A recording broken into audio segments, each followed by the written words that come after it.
ať hrdost naplní zemi naši. Vzdáváme hold hrdinům, těm českým legím. Proskud jsou Tomáš, temnoty a války s odvahou v srdce šli.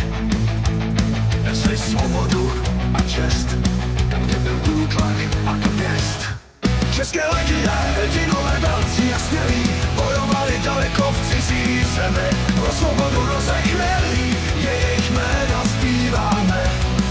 Ať hrdinové věčnou slávu mají, u nich začala cesta ke svobodné vlasti našemu ráji. Na Sibiři ve sněhu, v boji neúnavném, legie česká stála s věrností neslýchanou.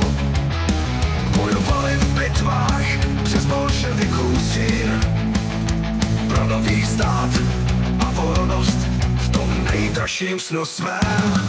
České legie, hrdinové velcí a smělí, bojovali daleko v cizí zemi.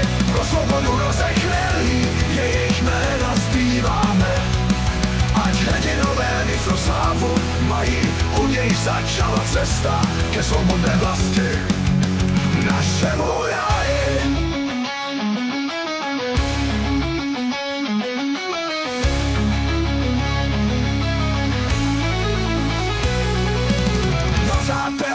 Října zářil den, republika nová zrozená, srdce národa plesala, svoboda vyhlášená.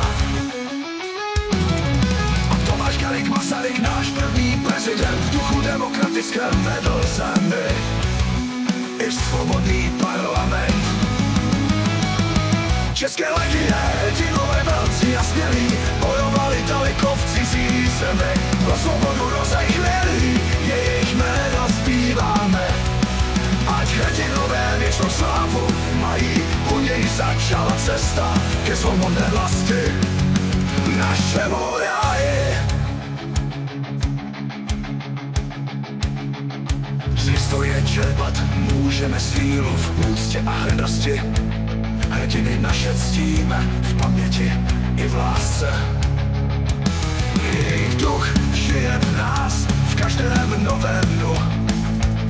Vedení jejich cestou v jednotě srdce českého snu. České legie, hrdinové velcí a smělí, bojovali daleko v cizí zemi. Pro svobodu rozechvělí, jejich jména zpíváme. Ať hrdinové věčnou slávu mají, u nich začala cesta ke svobodné vlasti našemu ráji.